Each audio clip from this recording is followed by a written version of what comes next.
Aloha, everybody, and welcome to Elephants in Our Rooms.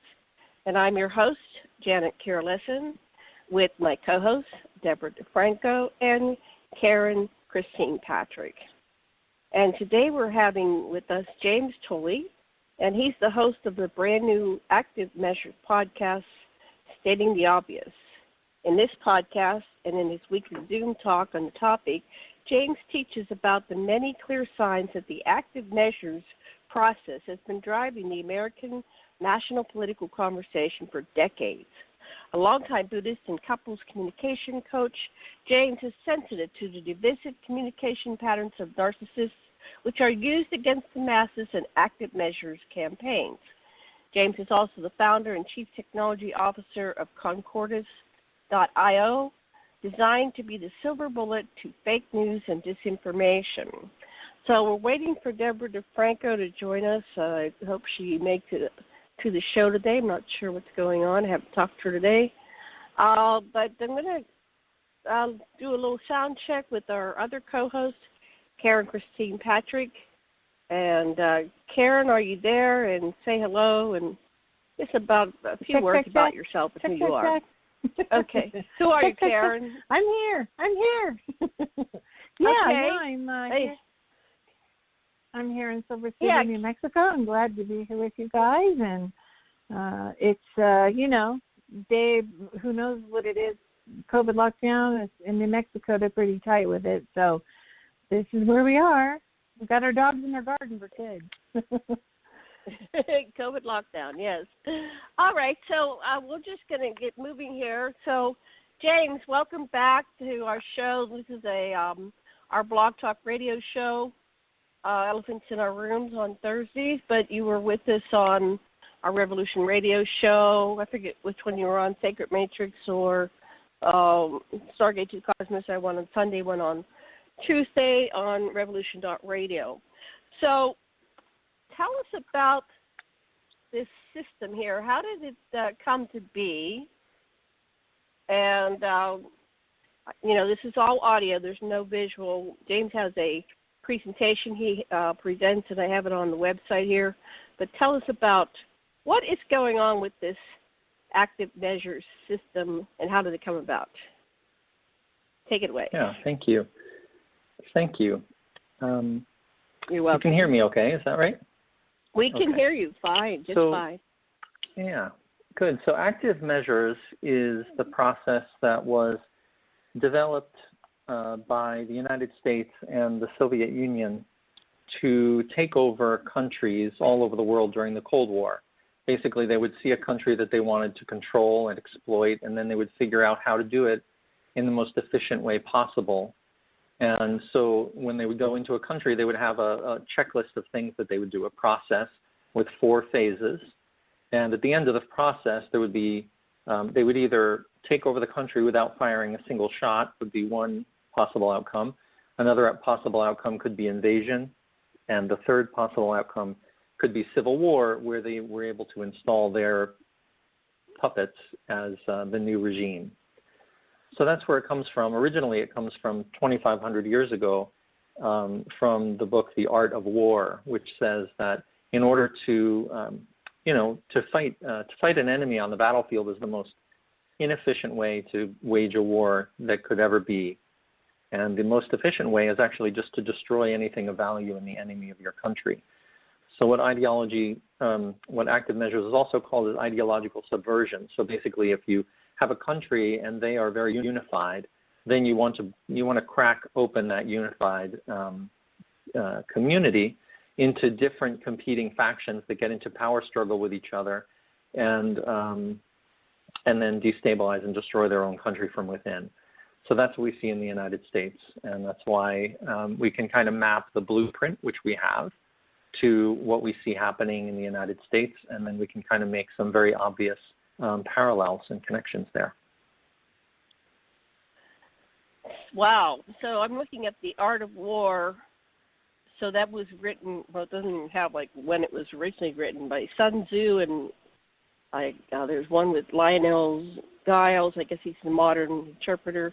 So how did this Art of War survive to get to us to this day to be republished by several different people. Right. Well, any idea how this survived the years? Oh yeah, it was in constant use throughout the centuries for sure, and it was even required reading for pretty much any military officer in the Soviet Union when Yuri Bezmenov defected. So the way that we have this blueprint is because Yuri Bezmenov, who was a high-level KGB defector, high-level KGB operative who was a part of an active measures campaign that created the country of Bangladesh in 1971. Yuri Bezmenov was working there in East Pakistan at the time, and he kind of fell in love with the Indian people and their culture and could really connect with their innate dignity as human beings. And so he realized that what they were doing was not at all bringing like a proletariat workers' liberation to a country. They were just going in as a bunch of murderous thugs to destroy it. And he got religion, and he decided, okay, I'm not going to do this anymore. He defected to the West, and then when he was discovered, he defected to the West in 1970 when he was discovered by the Soviet Union in the early 80s. He decided that he was just going to share his knowledge on active measures with everyone. And he laid out a pretty complete blueprint for how you destroy a country from within, an open society like the United States. And that's why we know what we do know. And so he actually says that it comes from The Art of War originally, and that all senior Soviet military officers are required to read The Art of War. And it's essential reading to understand the active measures process. So how does that translate to, so he came over here to the United States, in what year approximately? Do you have that information? Well, he defected in 1970. He spent 6 months being debriefed by the CIA in Greece, and then he settled in Canada after that. And then he eventually made it to the USA and lived out his days here. That's is that right. correct? Okay. That's right. He was in the USA in the final years of his life, and when he did most of his teaching, in the early 80s. And then he wrote a what was it called, Love Letters to America? Tell us what that is. Yeah, he wrote a pamphlet. He wrote several pamphlets. He didn't get around to finishing a book that he was writing, but he wrote several pamphlets. One of which, I think the most significant one for our purposes, is called Love Letter to America, where it's about 42 pages long, and the part that describes the blueprint for active measures starts on page 19. And he actually has an image of one of the pages, and it shows you all of the different goals and tactics and areas of influence that you want to accomplish during the 4 phases of the active measures process on one page. But he also he gave an interview, and he gave a lecture. So those are 2 videos that we have available to us that are really very, very helpful. And they're both about an hour and 20 minutes long. And they're from 1983 and 1984. Interesting. Now, when he ended up here, was he aware that the Soviets had launched their campaign, their active measures campaign on the United States? Yeah, he was under the impression that we only had several years left, actually. When he was speaking in an interview in 1983, he believed that there was so much demoralization happening and so much influence of the Communist Party, actually, in the United States, and so much infiltration of the left and intellectuals in universities and such, that he felt we only had several years left in 1983. But now, looking back on it, America was an incredibly unified society in 1983 compared to what it is today. And whatever plans may or may not have been taking place at that time, things turned out very differently. While there are stories that the communists are taking over or Marxists are taking over, I don't think there is truly a very strong or even remotely strong communist movement in the United States today. But even though some people claim that there is. So what's going on with all this that's happening to the United States? Because it seems like, we're being taken down in some way, some fashion. If it's not. Yeah, it's pretty obvious that the United States is really suffering. So What Yuri Bezmenov says is that when Russia looks at a country and they want to take it over, they want to destroy it, they look at an open society and they see all the movements that are happening in the society, right? There's countless movements in a society for the Equal Rights Amendment, or for, doctors' rights, or to limit doctors' rights, to have, lawyers' rights, anti-lawyers' rights, police rights, anti-police rights, you name it. There are all kinds of movements in a country, and some of those movements want to destroy the country that they're in. So in the United States, there are two really strong candidates for which the Russians would look to find allies in the country to help them with their goal of destroying the country. One is called dominionist Christians. So Christians who are not satisfied that there is a separation between church and state. Dominionist Christians want to have a Christian state, and they do not want to have other religions have rights in the country. So that's number one. And there's a very, very strong reason to think that dominionist Christianity is part of the problem that we're seeing now. The other one, which is even more of a likely candidate, is white supremacists. So white supremacists are, on the fringes of American society now. You see all kinds of crazy things happening. There was even a sitting U.S. senator from Georgia, Kelly Laughlin, who tweeted out, I think you could characterize it as support, tweeted out support for a known white supremacist. So that's pretty shocking. That isn't something that used to happen in decades old. But obviously white supremacists are not happy with the current state of affairs. They never gave up the stars and bars. They never gave up the Confederacy. They never accepted a loss for the Civil War. And so actually there's a book by Boston University historian Heather Cox Richardson called How the South Won the Civil War. And she has about 400,000 Facebook followers, and if you watch her videos, she gives a video every week, or at least she did a couple months ago, and I saw one, and I couldn't believe the parallels between active measures and what she was talking about. The use of ideology to split communities, and the use of active measures techniques like kernel of truth, or reality upside down narratives, things like that.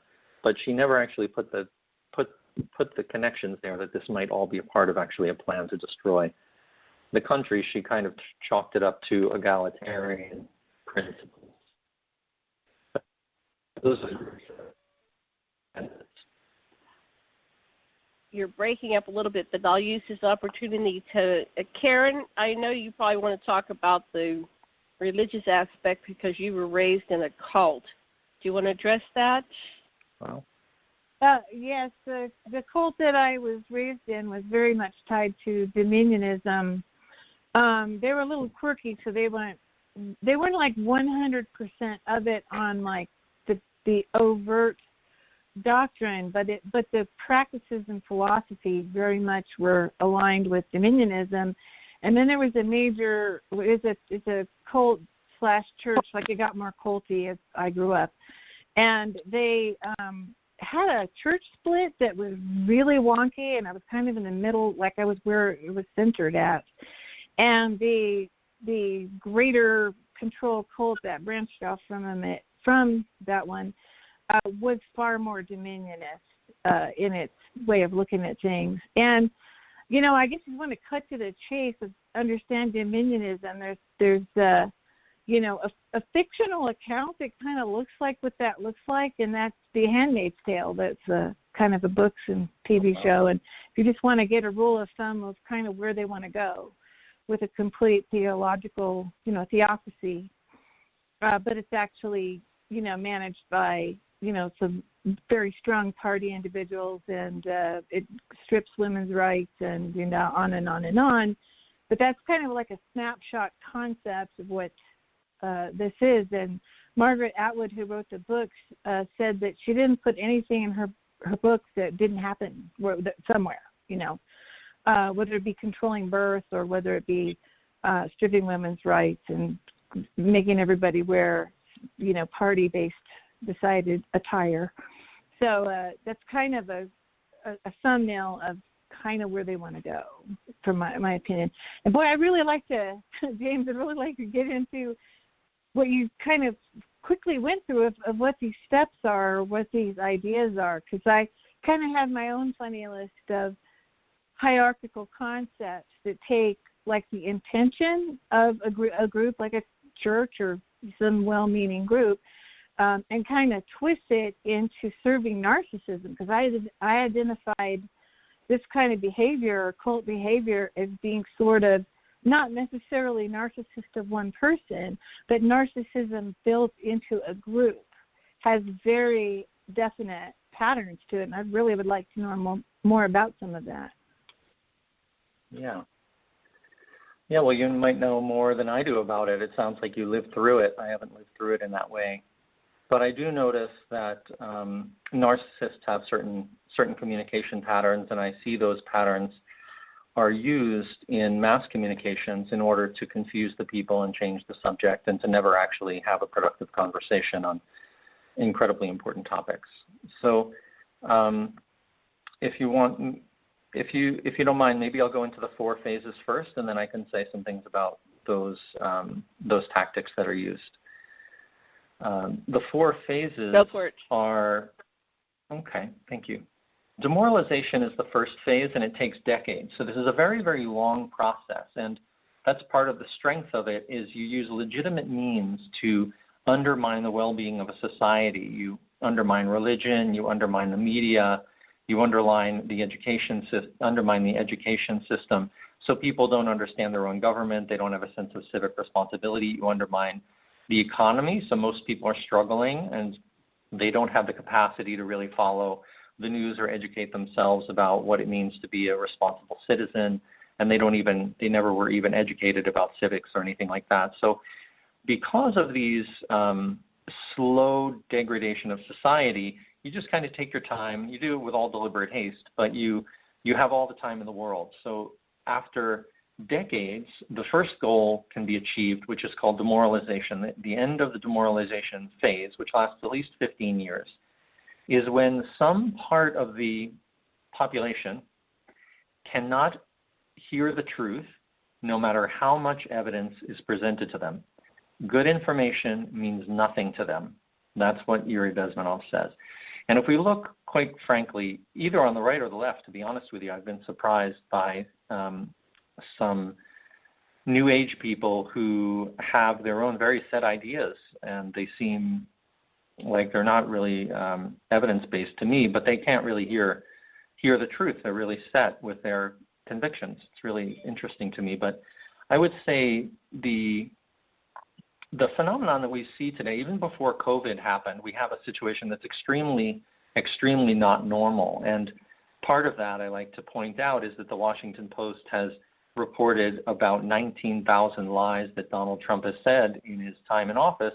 And then we have about 40% of Americans who just dismiss those claims without even looking at them. Like, that is not normal. That's an extremely polarized tribal America that actually doesn't even have a community anymore. It's now 2 communities who are getting into ever-escalating power struggle with each other. So that is what you want in demoralization, is one group to not be able to see the truth no matter how much evidence is presented. So that's happened already. I can make a strong case for that. The next phase is called destabilization. So once you have pretty much irreconcilable differences, the destabilization phase begins. The destabilization phase lasts between 2 to 5 years, and it begins with the election of a populist, charismatic leader. And I think that the election of Donald Trump does match that characterization.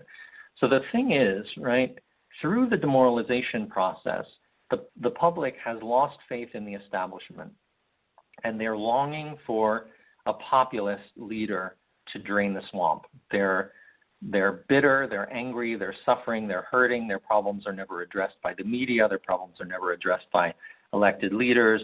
Each side, each camp is told that the other side is the problem, is the perpetrator, and they're the victims. And so they just want to have someone come in, clean house, restore order, restore government that serves the people. And so that's the beginning of that phase. But because you can,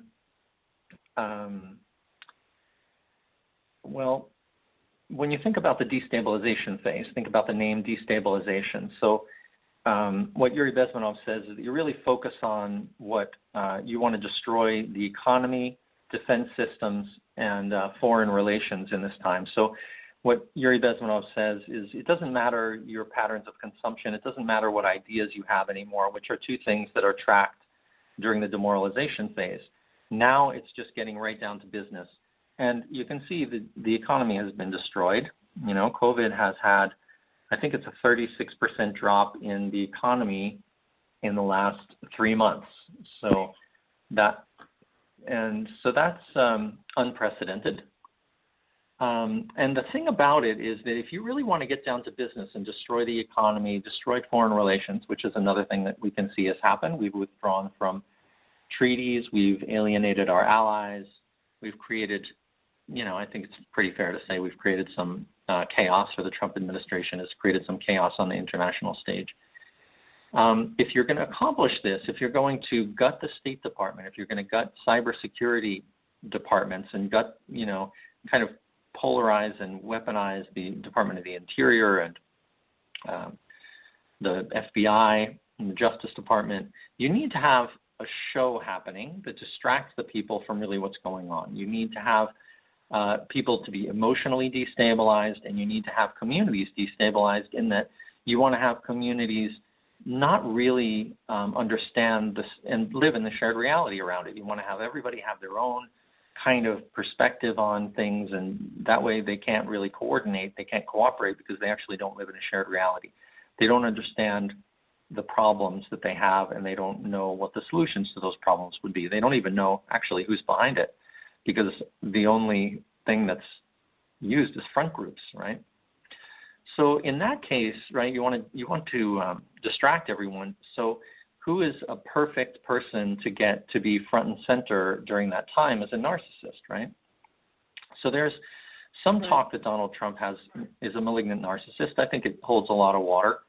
And so just to give you an idea of how the communication patterns of narcissists and the communication patterns of active measures and of the Russian state today match up so well. There's a guy, Ben Nimmo, and he worked for the Atlantic Council, I think, and he was analyzing, based in Europe, and was analyzing the communications that Russia would send out, the PR of Russia, and he noticed that they use 4 tactics primarily, and he could actually use this model that he created, these 4 tactics, to actually predict what they would do in response to world events that happen around them. And he wrote this list. He called it the 4 Ds of disinformation: dismiss, distract, distort, and dismay. Dismay is just in trying to stoke fear. And then he said there's actually an honorary 5th D, and that 5th D is Donald, because Donald Trump uses these tactics in his ordinary speech. So dismissing, you just dismiss the media, you dismiss science, you dismiss whoever is saying something that you don't like, you just dismiss them. And that's the most popular one. It's incredibly effective. Once you have a following who really trusts you, you can just dismiss anyone, and their opinions don't really matter to your following anymore.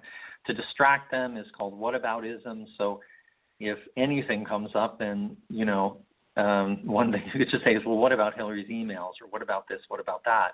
And just to distract away from the topic that you don't want to actually address. Distorting is that you distort something in the message to make it absurd or easy to attack.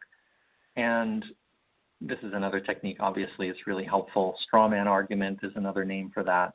And then dismaying people is just kind of attacking them back, right? So the classic narcissistic communication pattern is called DARVO, and that's an acronym, DARVO.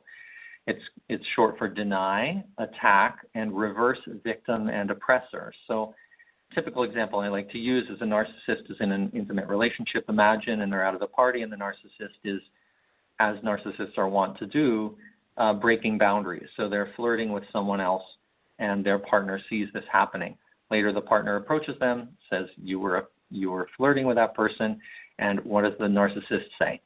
No, I wasn't. That's the denial. You're just imagining things. You're too sensitive. You're crazy. You make things up. you're jealous, et cetera, that's the attack. And then reversing victim and oppressor is something like, and I'm being victimized by your neurotic accusations now, and I don't even know if I like you anymore. So that will create an amazing amount of emotional destabilization in the part of what I would like to call the codependent person in the relationship, who then might be gaslit into believing that they actually did imagine it and that they are too sensitive and that they are just kind of too jealous or whatever. So this kind of reality upside down, deny, even when the truth is obvious, these tactics are what is used in active measures techniques, and they are unbelievably effective. One thing that I'd love to call to your attention is a book that came out recently from Malcolm Gladwell called Talking to Strangers, where he goes into a bunch of different examples about how human beings trust people so deeply. There's just a habit that we have to trust people even if we don't know them, even if we have strong suspicion to think that they're lying. There's still a strong drive or a strong habit to trust them. And what I would really recommend everyone do immediately is to stop trusting the people who you have trusted so far today, right? So the story that we all carry around is that there's one side of the media is telling lies to one side, and then the other side of the media is telling the truth to the other side, and we're obviously in the pack that's getting the truth told to us, right? Everybody has that story, and it creates polarization, it creates drama and power struggle, and that power struggle has escalated over decades, right? And now it's actually in physical power struggle where it used to be in political power struggle. So what I would like to have you entertain is the idea that the media is actually all one unit and that they're in concert and everyone is being lied to. Okay? So that's actually the fundamental. Right, and I wanted to interject here. There's some media that think that they have the truth and the way and the light, and they've got the information. Yeah. But even the alternative media, my theory is, they aren't going to live it out there unless it's serving their agenda and the narrative they went out there. So, I'm on a show, Revolution Radio, and they think that they all have the information, the truth. But if they don't want it out there, they don't let it happen. They block your show, they block your website. So I think that if we're getting, even this show, if we're getting it out there in some way, it's serving some agenda. I guess the agenda is to further polarize, the country. There's some people who are going to say, "Oh, you guys are nuts," and some people. So we're going to have another division. So you can't win for losing, right? You can't win no matter what you do, because on some level it's serving this agenda, right? That's the trick, right? Because the power struggle has created over decades, and they've manipulated people's tribal instincts, that the conversations that need to happen never happen, right? So the conversation that actually needs to happen is that, which is the way that we can actually know that we're right? So there's a guy, he built the largest hedge fund in the world. His name is Ray Dalio, and he says something really, really wise, which is, how do I know that I'm right? And he used this principle in order to, create this incredible $140 billion hedge fund. And how does he know that he's right? He finds the smartest people who disagree with him, and he tries to understand their perspective, right? And if you think about that for a minute, what the left needs to do is find the smartest people on the right who disagree with them and engage in conversation with them, right? And have a collaborative truth determination process.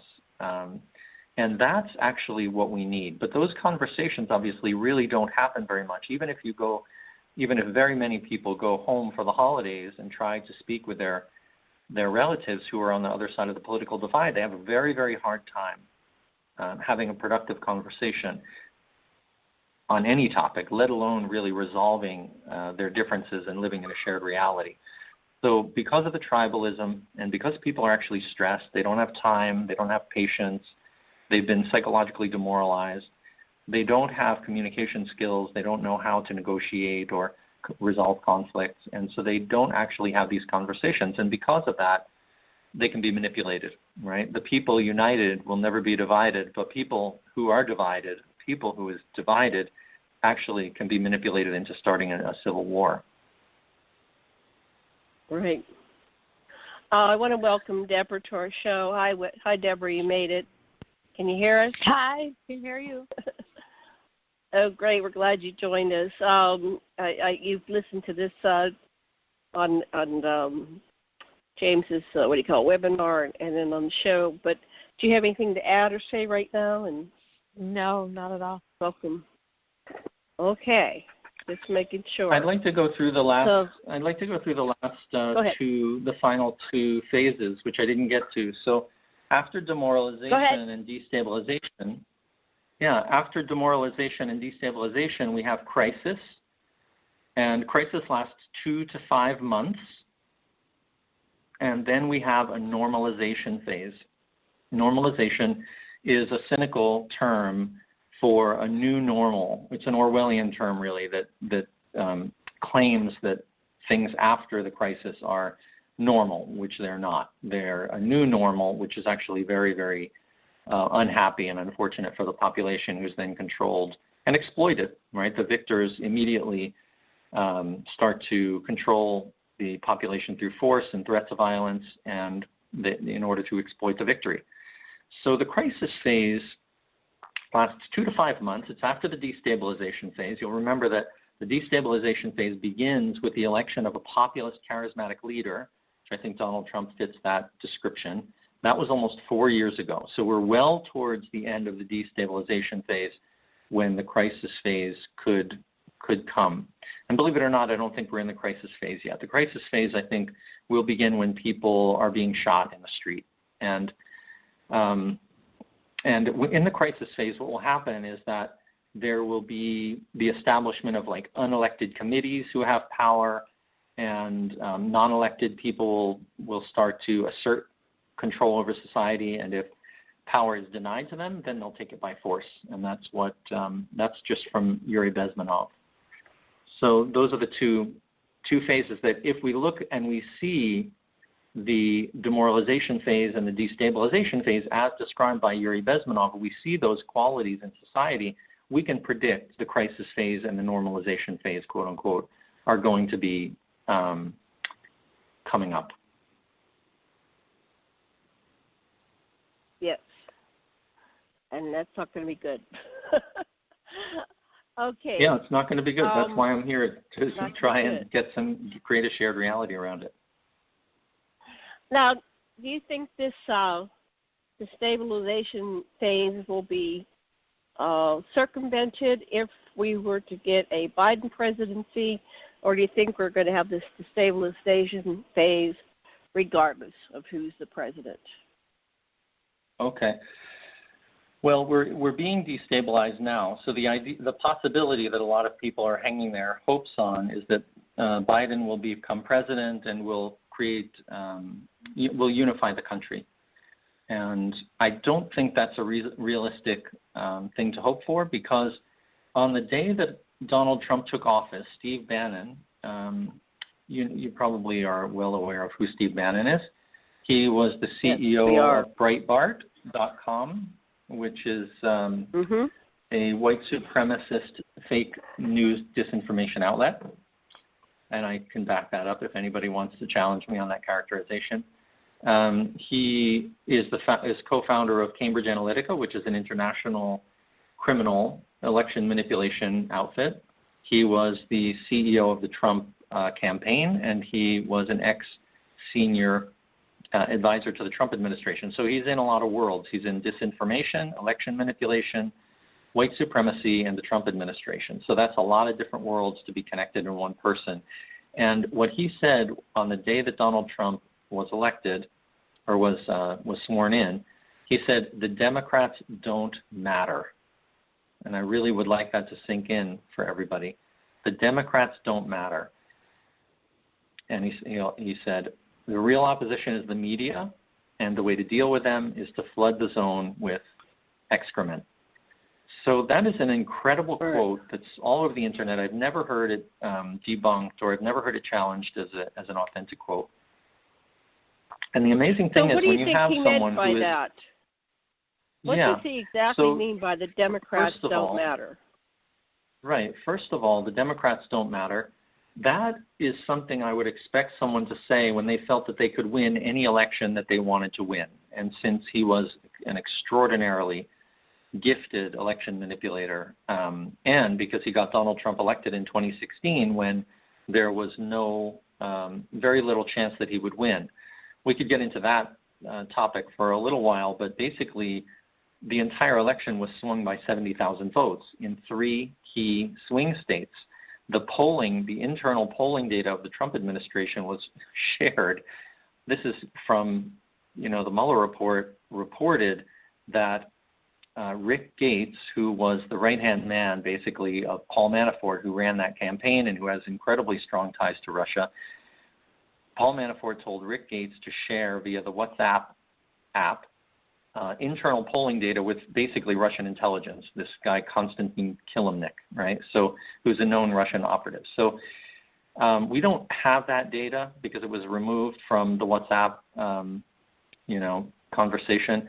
But he shared it more than once, and it's those 3 states that were shared, the polling data about those 3 states. So when you can take an election that is, a shoo-in for Hillary Clinton according to all of the polls that were in existence, but you have techniques that you can use to get whatever outcome you want because you can actually feed specific ads to specific people in specific places, and you know their psychological background, you know exactly how to trigger them, you know exactly how to manipulate them into getting up out of their chair, getting in their car, driving to the polling place, and voting.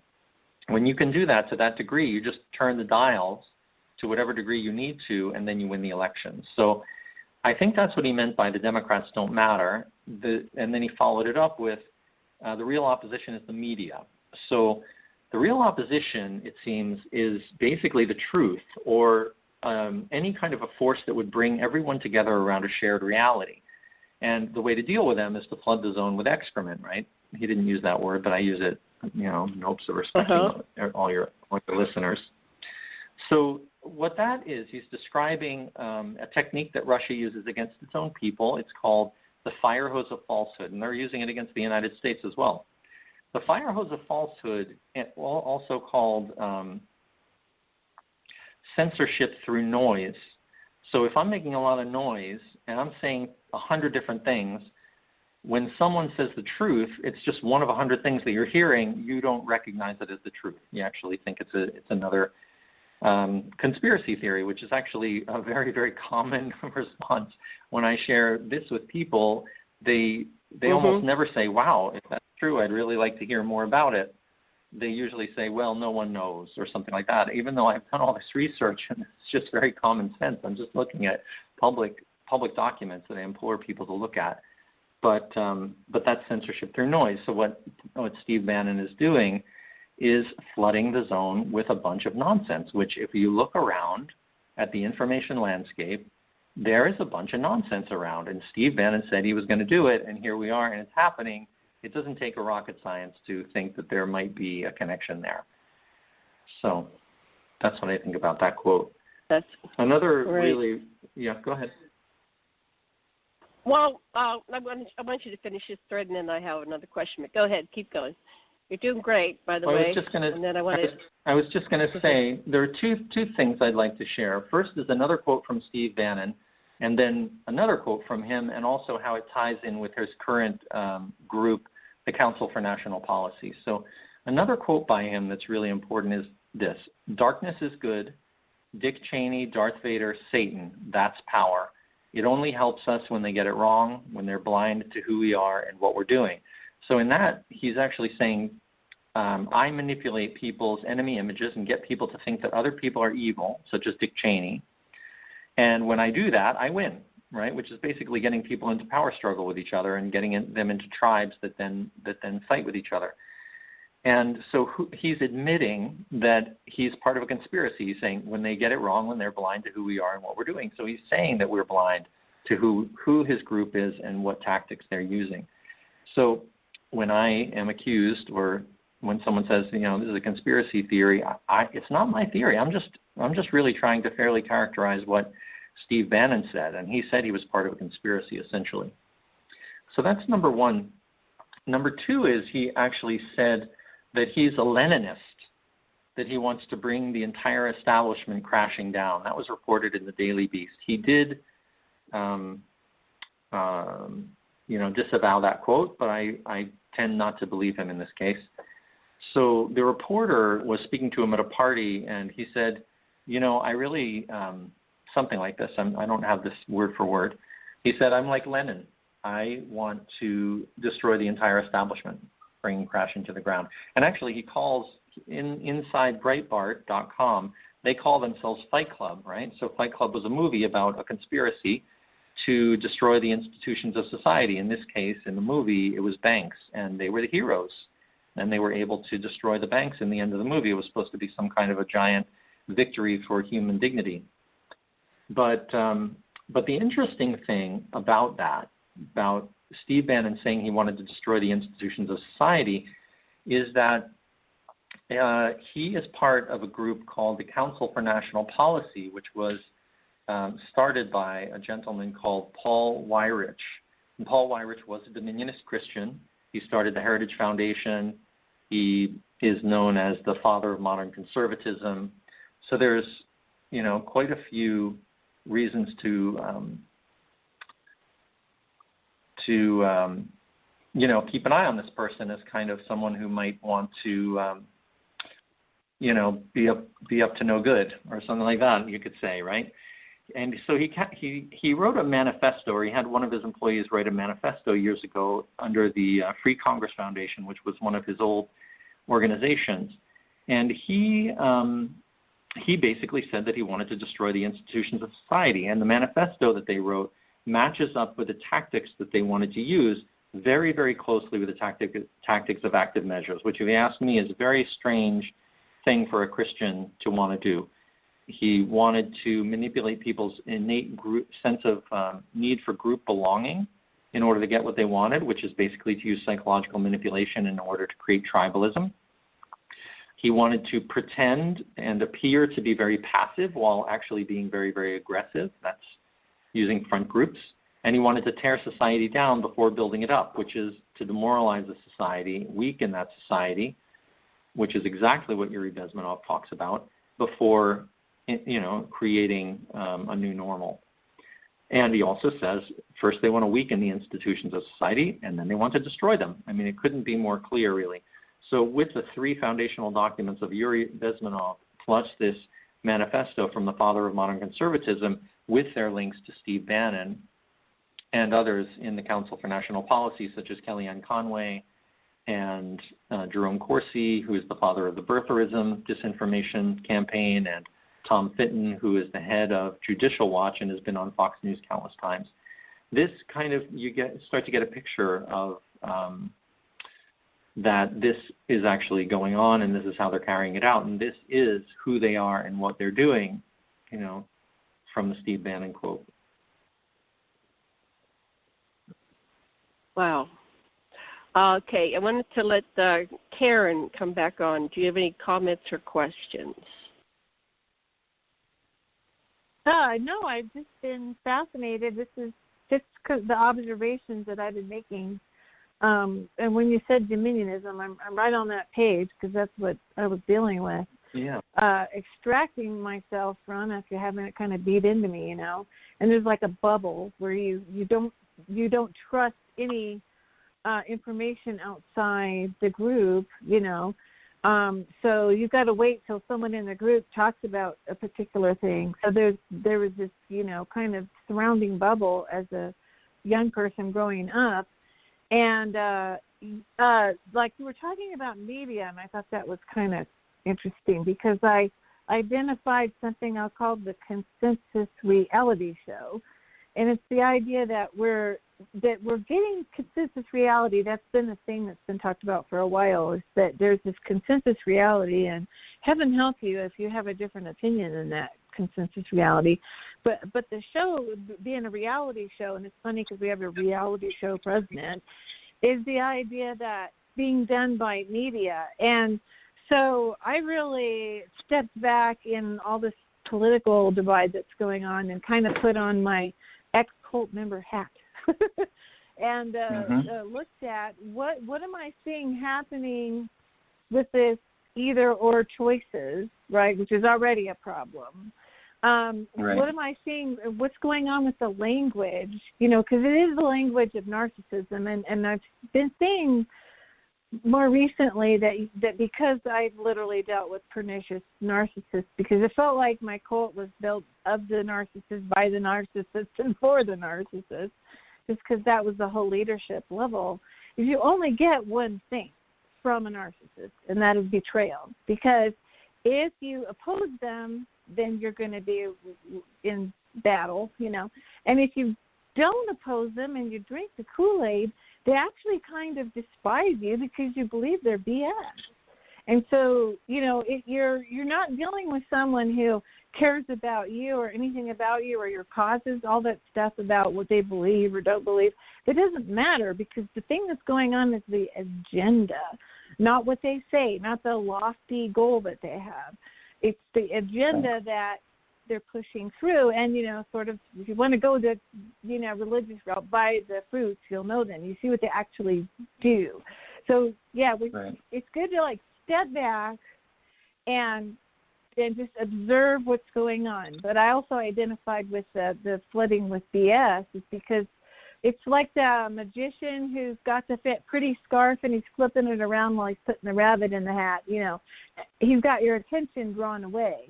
And so all the showmanship really is one of the things that President Trump's really good at. He's constantly tweeting and causing an uproar. And you got to not look at that and step back and look at what's really going on. Otherwise, you miss the story. And yeah, it's a time in which this and the tribalism. So one of the things I realized about a negative hierarchical structure is it uses energy in the absolute value. So there's a rap artist who said it pretty well: "Love me or hate me, still an obsession." So you kind of have to back off of the energy of reactum, because the reactor is the slave to the actor. That's something that was kind of important for me to realize, is if you react to absolutely everything going on and not step back and kind of find out the underlying things that are going on, you're not going to see it. And we kind of have to put on our thinking caps and think harder and do that. So this is very, very good information. Yeah. Thank you. Yeah, thank you for bringing those points up. I resonate so much with what you just said, with one phrase that's been around since the Bush years that I've heard, George W. Bush years, which is, in liberal circles or progressive circles, it was, if you're not outraged, you're not paying attention. So there was a lot of shenanigans that were really costly to human life that were happening around that time, being lied into the Iraq War and people being tortured and locked up for the rest of their lives without trial, things like that. And, from a certain point of view, it was very outrage creating, right? And yet that phrase really sticks in my mind, because if I were to want to get everyone outraged, I would do outrageous things, right? If darkness is good, then I would get Dick Cheney to do a lot of really dark things that would not alienate his base, but that would actually outrage the other side very deeply. And then I would create a culture in the other side that actually held outrage as some kind of a badge of honor. And so that phrase, if you're not outraged, you're not paying attention, kind of holds outrage as some kind of goal to be sought, and a kind of a final place, like a place to live. And when you're outraged, you don't know what's going on. You can't actually see what's going on inside someone else. When you're outraged, you're just too distracted by what's going on inside you. So this is another thing that narcissists do, obviously, that also active measures agents do, which is if the narcissist wants to hide their agenda, right? So it's another thing that you mentioned was the agenda is actually to hide their shame, right? So they don't want to be seen for what they are, which is, in their own minds, hopelessly shameful, inferior person. So what they do is they do a lot of showmanship. And they do that in order to hide their agenda. And so active measures campaigns exactly in the same way can hide their true agenda by having a big show as well. And so if people are outraged, they're too upset and they can't effectively coordinate, they can't cooperate with each other, they can't effectively push back, actually. They're just kind of driven by their emotionality and their,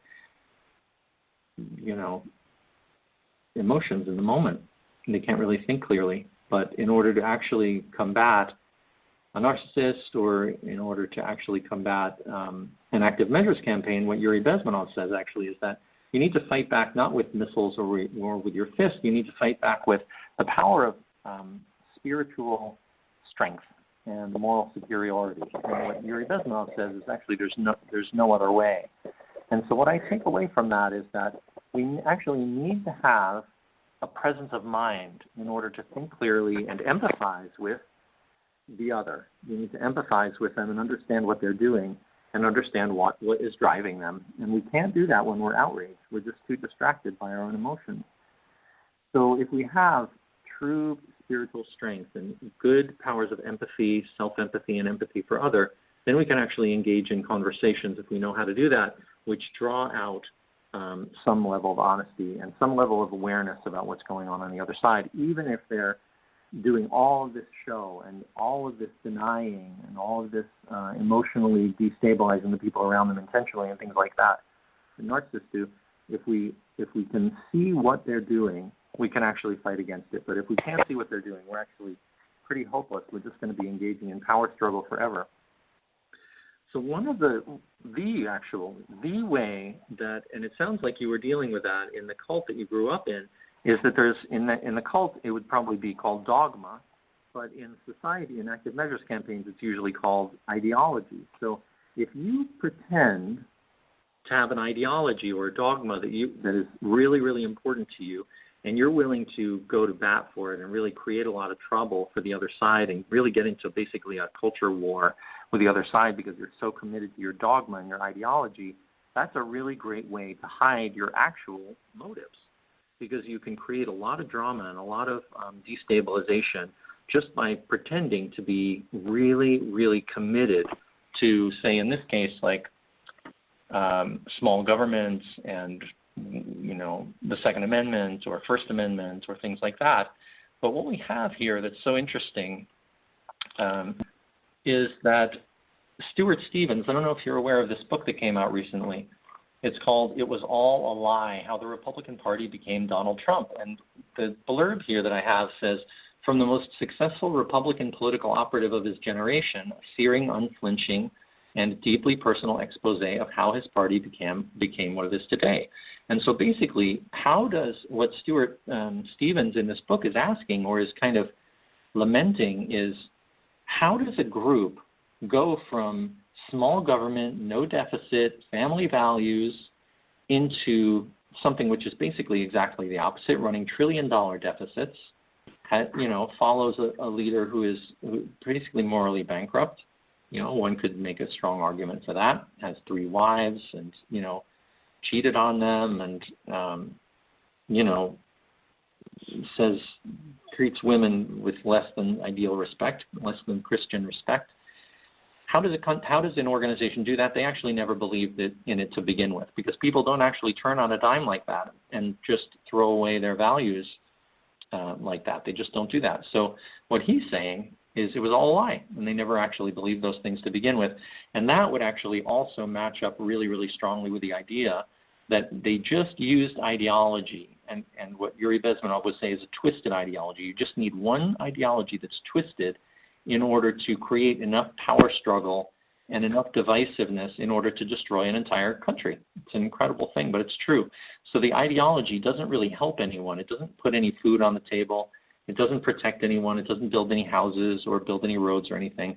But you use it actually as an excuse for why you don't build roads, and as an excuse for why you don't allow people to have, say, Medicare for all, or just a strong safety net, or why you don't pay teachers well, or anything that you want to do, or if you want to arm basically a standing army in the United States with weapons of war and train them. You just say that it's all for the First Amendment to protect the people from an overreaching government. But with what's happened with the, the federal security forces firing on and kidnapping American citizens, those people obviously didn't show up. It was no big surprise to anybody who was paying attention.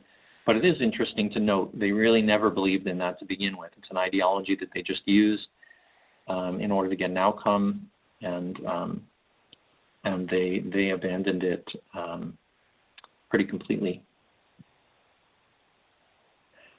Yeah, you make sense. My community, they were very strong Christians, but they were actually they had a swingers network going on in the 60s that I found out after my parents died. So they profess one thing and they do another thing. So they're kind of split. We also discovered there was a huge child pornography ring going on in our Leave It to Beaver, innocent 60s Pittsburgh neighborhood. And so that's why things came out sideways when my brother's neighbor, who was the same age, grew up to be a molester in the Boy Scouts. So these things went into our society, which was split from the get-go, back in the 60s, 50s, and 60s. There was a mixed message there, and it confused the next generation, and who knows how long it's created multi-generational dysfunction. I wanted to go back in time on your subversion process.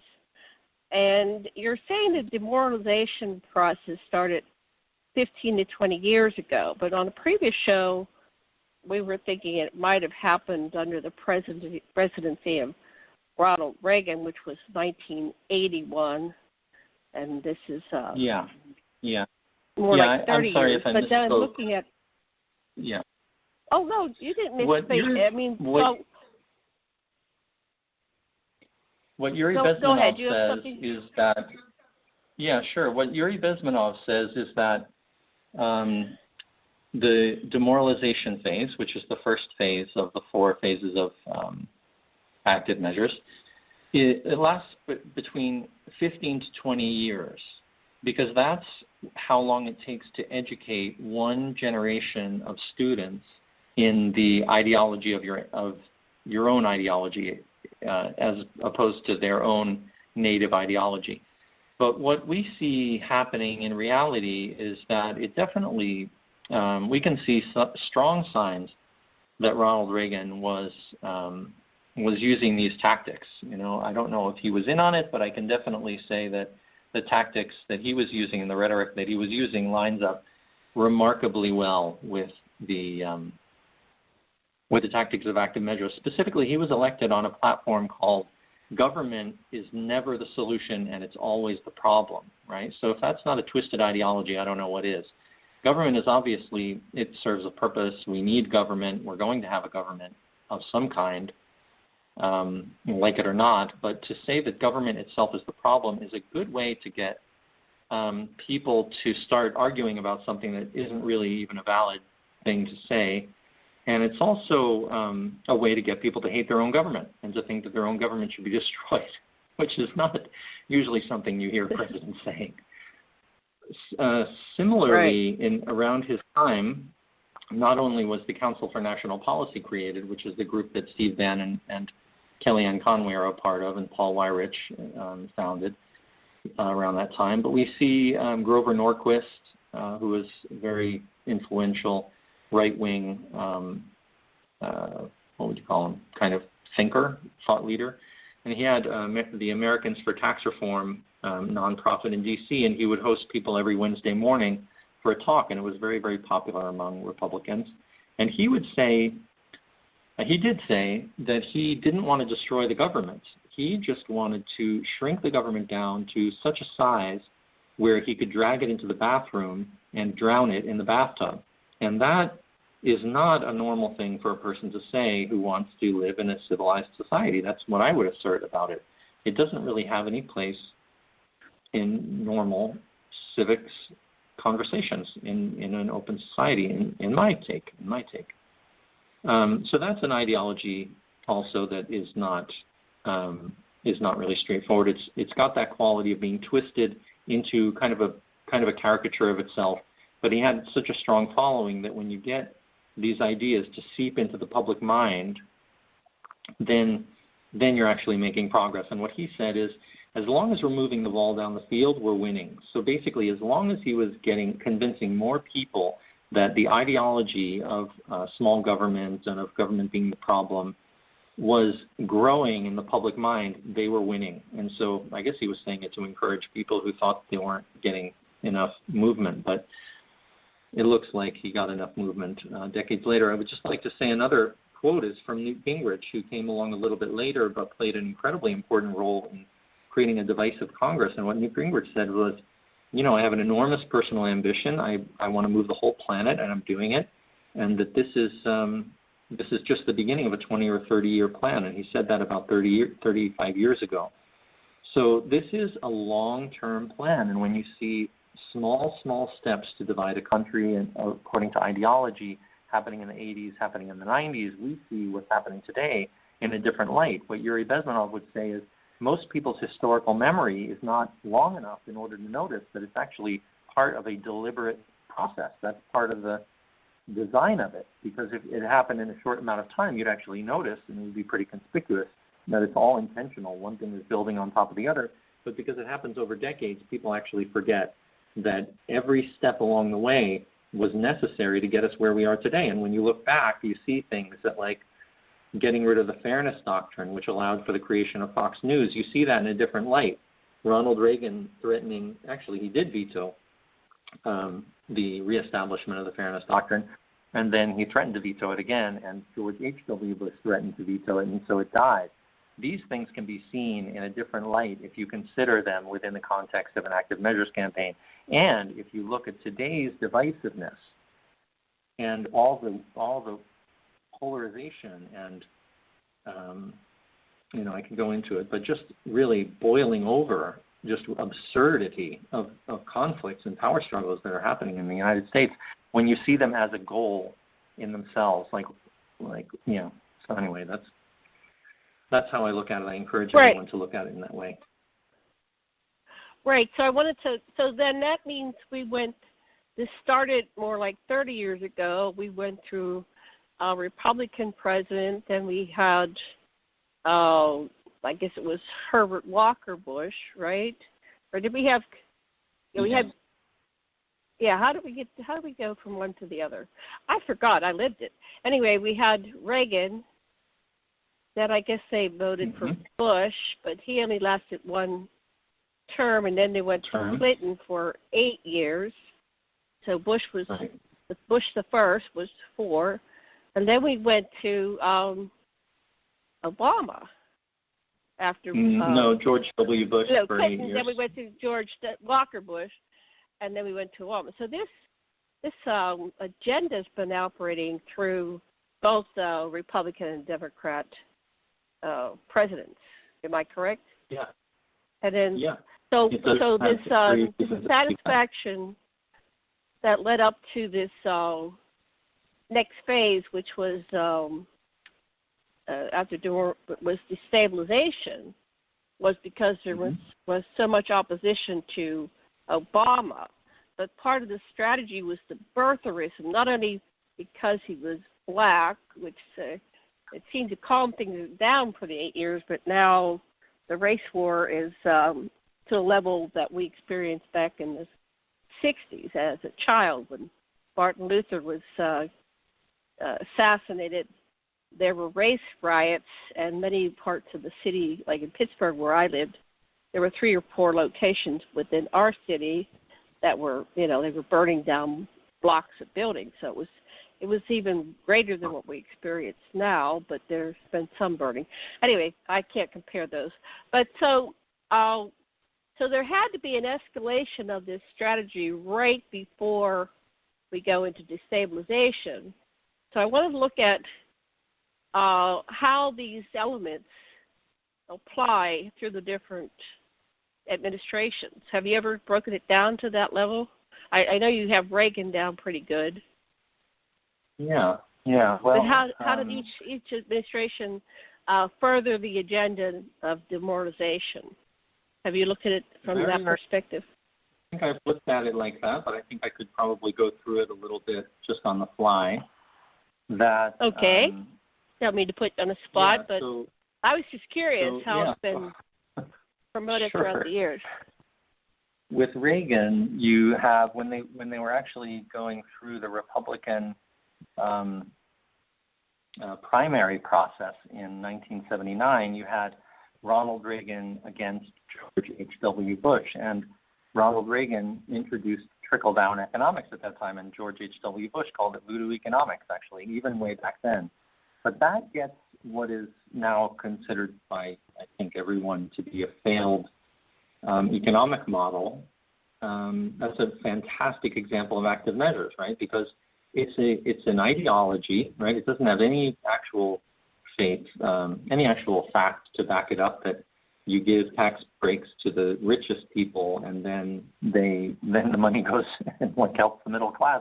It just doesn't work at all. It has no sense in it at all.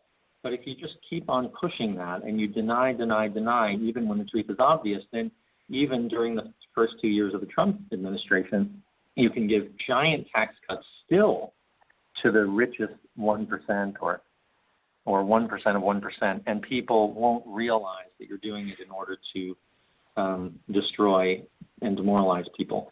So that's looking way back at the Reagan administration and planting that seed of voodoo economics and trickle-down economics in the public mind at that time and legitimizing it.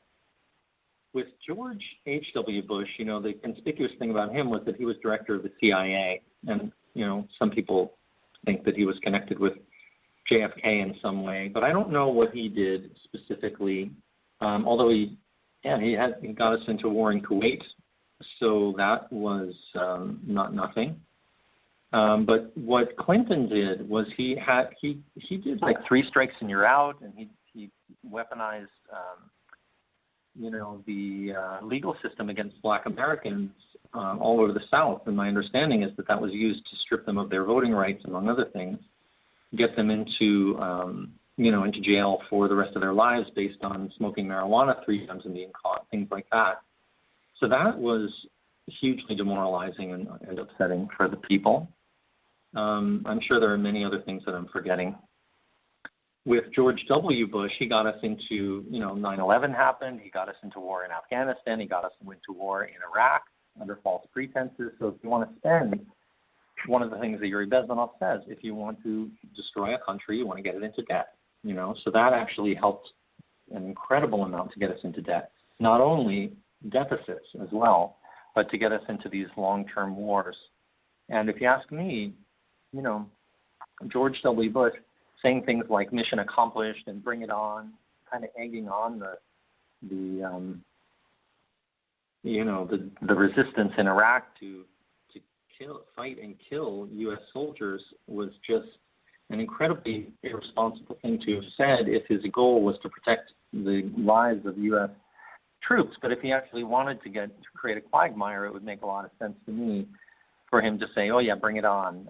I dare you to attack our troops in Iraq, right? That seems like a really inflammatory thing to say, very unnecessary. But he was famous for having lied a lot. And now it seems like, not a big deal at all by comparison to what we're going through today. But he would constantly be called out for saying things that weren't true. And so he really widened the divide between one reality on the left and one reality on the right. And as a matter of fact, this is a really incredible quote that I think people should be more aware of these days, is in 2004, the guy, I can't remember what his first name is, last name is Suskind, and he was writing a piece for the New York Times, and he was quoting a senior White House aide, and the senior White House aide was talking with him, and they were talking about how empirical evidence is used to create public policy, and it forms our world and our society and things like that. And the White House aide said to him, the world does not work like that anymore. You're what we call someone who lives in the reality-based community. The way that we're an empire now, and when we act, we create our own reality. And when we act again, we create another reality. And we are the actors of the world, and you, all of you, are just going to be writing what we do. And that's how it's going to work out from now on. And that is an incredible quote because it really does describe the reality that we live in today, which is the narrative is so thick now. And the fact that we have competing narratives on every topic, that basically says what was to come. And maybe what was true in that time as well, given the fact we relied into the Iraq War and no one paid a price for it. So anyway, that was what George W. Bush did, was widen that divide of narratives and just creating narratives out of nothing that weren't really, beholden to or in allegiance to reality and to evidence. And then Obama was like a tool for, the birtherism thing and racism to be stoked. And I think a lot of the left just kind of went to sleep and didn't realize the cultural divide was widening so strongly. And they would be on him for like wearing a tan suit or for ordering spicy mustard and things like this. Like they were just constantly creating mountains out of molehills and creating polarization wherever they could based on really total non-issues. And then, we get Donald Trump, and when the public is, at least the Trump supporters are completely sick and tired of the establishment.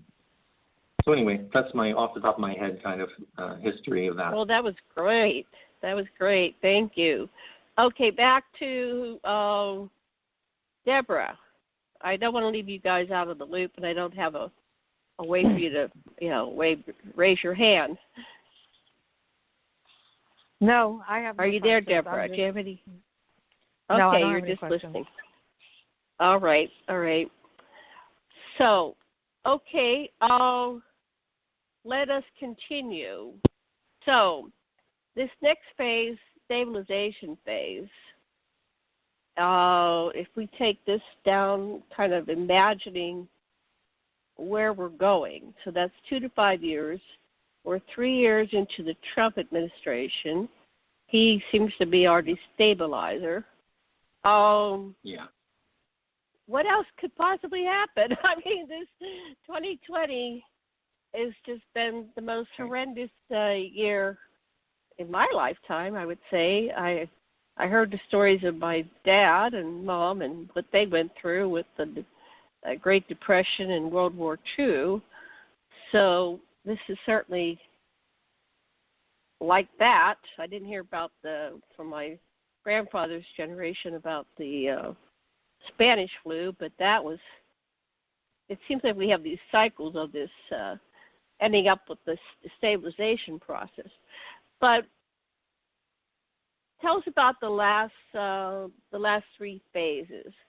What can we anticipate? And I'm really curious about normalization.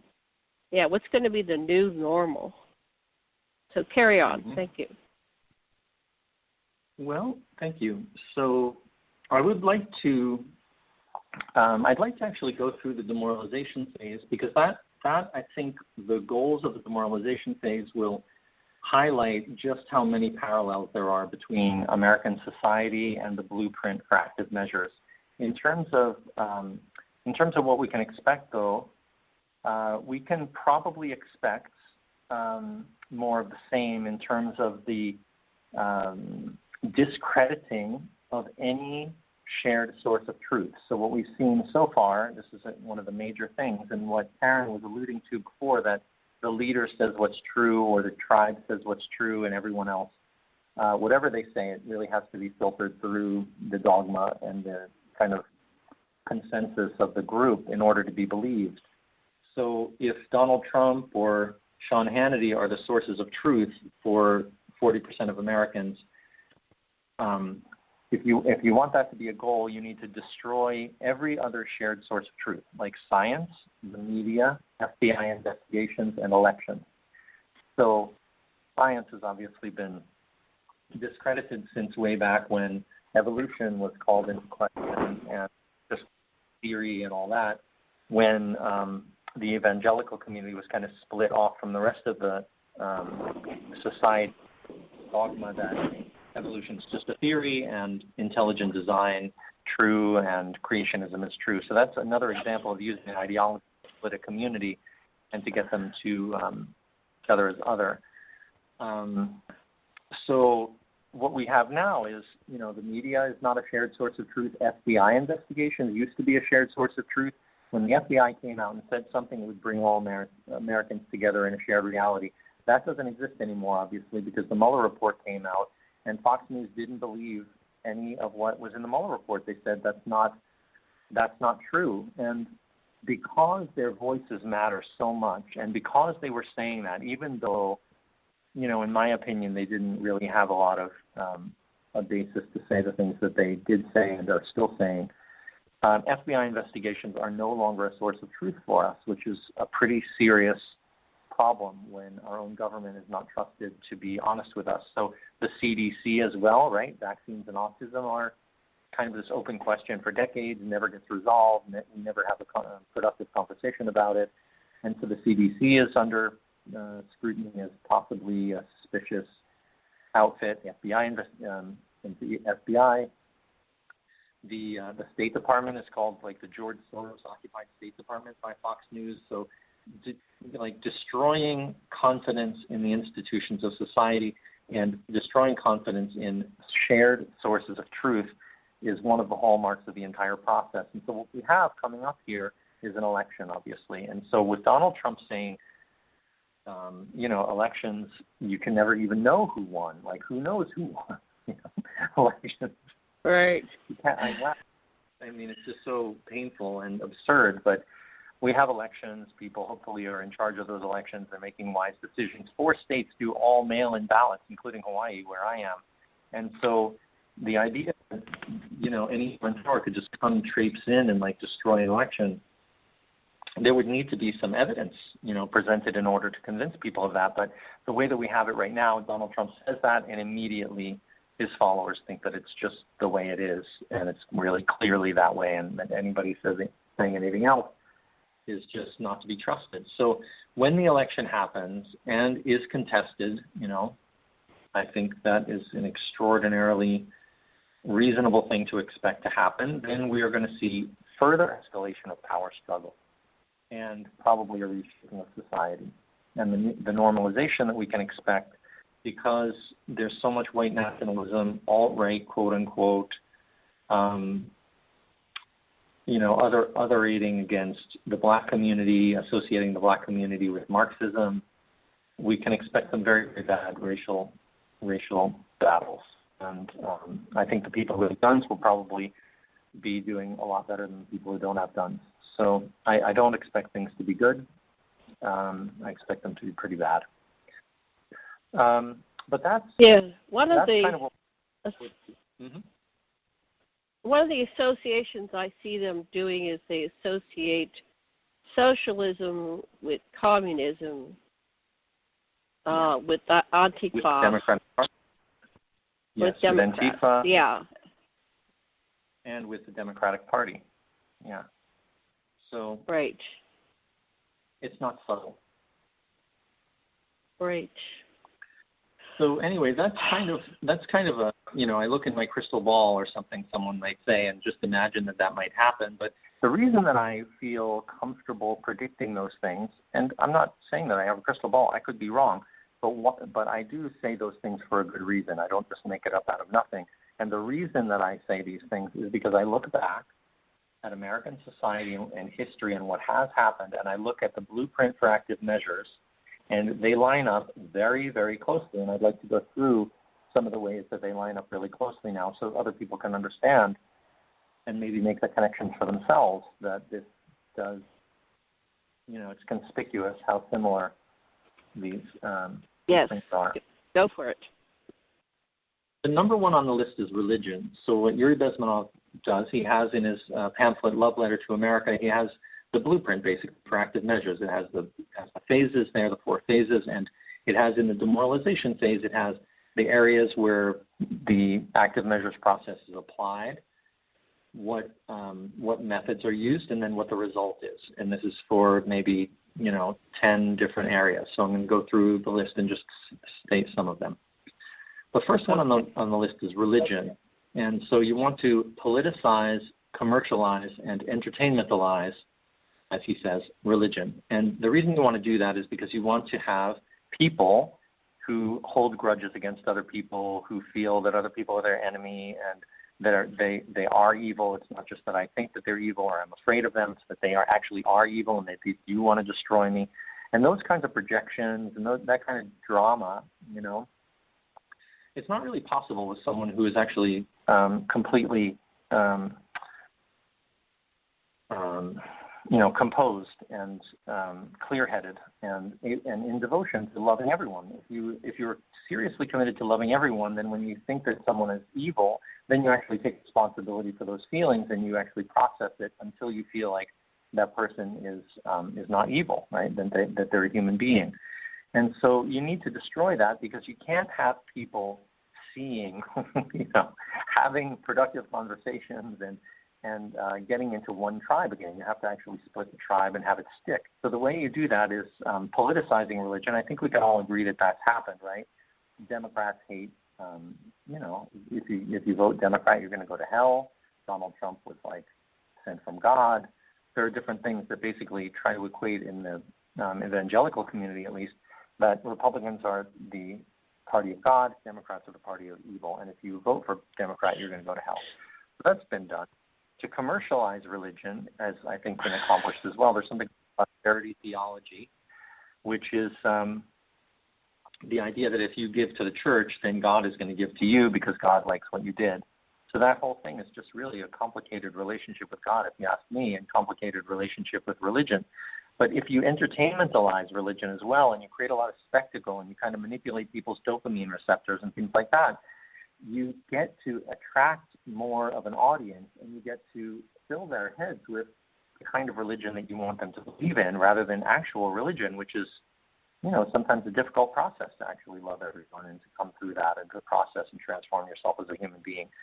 So what they do is they replace authentic organizations with fake organizations, and I think it's, I do imagine that it's a reasonable thing to think that a lot of religious organizations have been replaced with fake organizations that use entertainment and politicization and commercialization in order to create a tribe of people who can be controlled and who act in predictable ways. And the goal of that is death wish. And it's kind of funny, but to have the Communist Party believe that if you destroy religion, then the result is death wish, because the communist line was always that religion was poison for people. But the death wish is kind of like, how I think of it anyway, is get people into coping mechanisms, get them into just self-negating patterns, and where their own personal problems snowball, and they don't actually resolve their problems and find a center and a well-being of peace and mind and community and relationship. They actually have coping and difficulty and all kinds of drama are kind of with them. And over the course of decades, you can imagine how that demoralizes a society. So that's number one. Number two is education. And in education, the result that you want is ignorance, right? You don't want people to know what the role of the Attorney General is, that he's actually the people's lawyer, he's not the president's lawyer, for example. You want them to know how the federal government is put together. You want them to know, where to look for sources of truth. And so you undermine education. And the way that you can do that, if I look at American society, is I can look at the No Child Left Behind Act, which creates kind of a gamification system where what Yuri Bezmenov would say about it is it creates a bureaucracy, a big brother government that actually injects itself and inserts itself in between human relationships. So what Active Measures wants to do is to get people to not be able to see each other and not be able to actually consider each other as individual human beings. They want people to be kind of confused and to be painting broad brush identities across large groups of people, like Democrats they want to kill babies, or immigrants are all either migrants who are refugees fleeing injustice, or they're all drug smugglers and criminals, right? We don't actually think of them as individuals and want to deal with them on a case-by-case basis. We just take one caricature of a human being or a couple qualities of a human being, and we use that caricature to just paint an entire group of hundreds of millions of human beings. So, so we want to break down the intimacy, the empathy, the connection, the rapport between human beings. And the way you can do that is by injecting ideology in between people, or you can inject bureaucracy. And so by injecting a quota system into the education system, you're actually weakening the relationships between teachers and students. And so whenever the student does something that is counter to what the teacher needs in order to keep their job and win the gamification process and quota system they're playing inside of, they immediately think about the bureaucracy and how it affects them and what to do about that. They can't actually just will it with a person specifically, independently, individually, and directly and simply.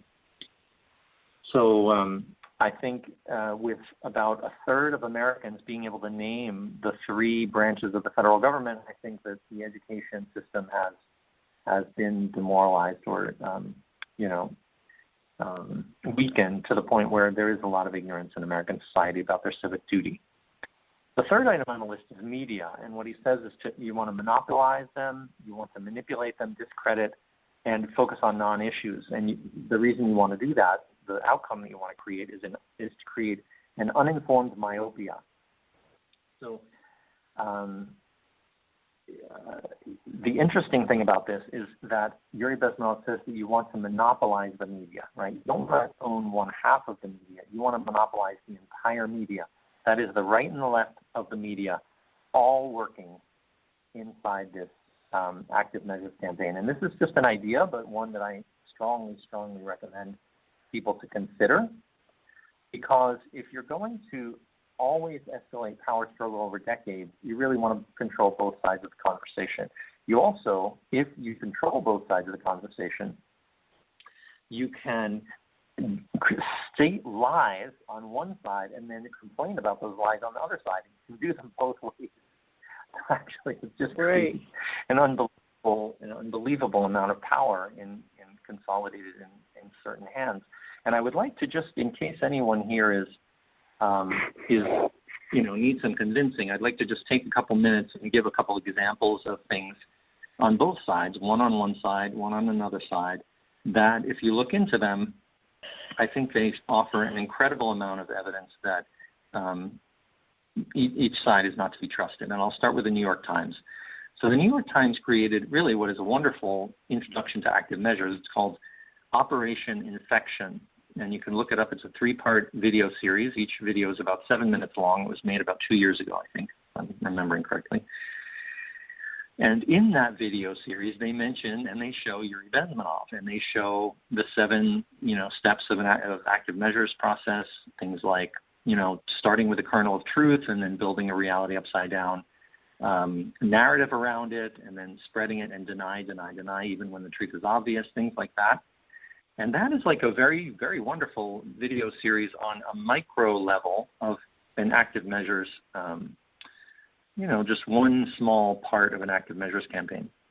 But since they talk about Yuri Bezmenov and they completely ignore the fact that Yuri Bezmenov's work was really on a higher scale, it was really on a macro scale. So if you want to have a 36,000-foot view of active measures, you can actually see really clearly religion's been politicized, media has been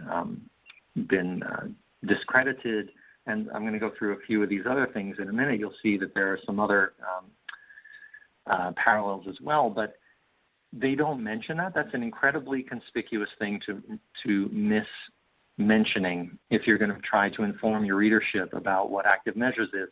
And if they really wanted to fight back against active measures, they have every single opportunity to do it every single day, and they choose not to do it every single day.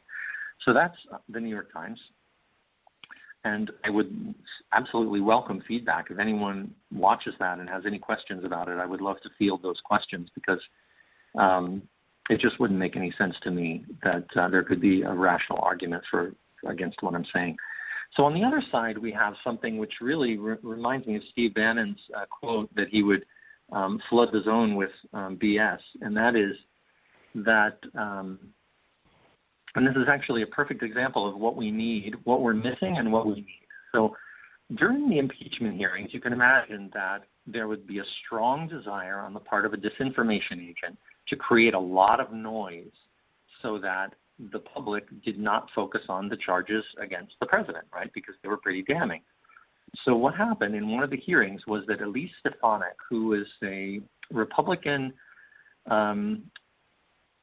congresswoman from New York, and she is a member of the House Intelligence Committee, she was it was Devin Nunes's time to ask questions, and he deferred to her. He gave up his time to her so she could ask some questions. But you have to look at the rules of the hearing, right? The rules of the hearing state the first 45 minutes on either side are for the chairman, who's Adam Schiff, a Democrat, and the ranking member, who's Devin Nunes, and for each of them to take 45 minutes. And they can ask questions, and they can defer to an employee of the committee, which they each have their counsel, who has been also asking questions during those periods all throughout the impeachment hearing.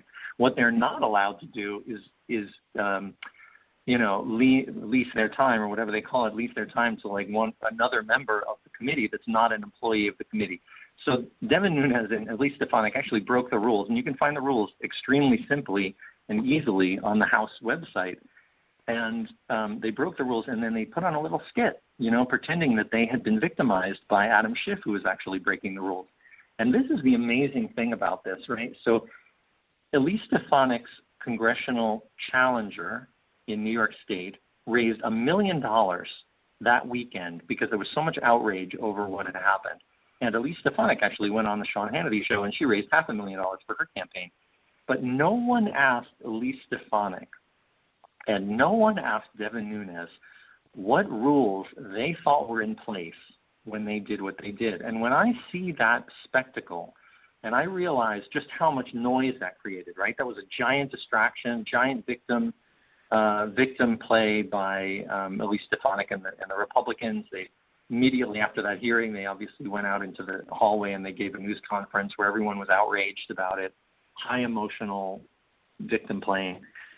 No one asked them, just where are the rules? There's a simple misunderstanding here, and I'd like to get to the bottom of it. If you were victimized because the rules were broken against you, I would really like to know about that, and I'd like to be your ally and actually, getting some justice about that. And I actually truly feel that way. But, I don't think that they were victimized, actually. I think that they just put on that skit in order to create a lot of noise. But because that conversation didn't happen, that conversation would have, if it were held correctly, created a shared reality. And that's the exact kind of conversation that we never have. And when I look at the situation and I look at how much competing narratives are forwarded, but movement towards a shared reality literally never happens in the national news media. I don't feel a sense of allyship with any of the major news outlets. And there's many, many other examples I could give you, but I think I'm hoping that those will suffice to kind of get you to think that perhaps I haven't been hearing the whole truth, and maybe the people who I trust are actually not trustworthy. I think that's an excellent way to approach the situation. Trusting our leaders in a democracy is not responsible. We should not be trusting them, and unfortunately, Trump supporters trust him a great deal, and I think that's a recipe for disaster. But just going on really quickly, I don't want to take up too much more time with this section. The next section on the list in terms of the goals you want to accomplish in the demoralization phase is you want to transform culture. So you want to create false heroes and role models, and in order, the reason you want to do that is you want to create addictive fads and mass kind of movements that really don't have anything to do with being a responsible citizen or strengthening America and things like that. What you want to do is you want to break apart families. You want to create a different culture for the youth than the adults appreciate, and you want to get them to argue with each other. And he underlined it pretty clearly. I'm sorry, what's that? Yes, that's what's happening. We're fighting. Our families are fighting, and it's horrible. Yeah, that's what he says actually at the end of the demoralization phase, which is where we're coming up to now.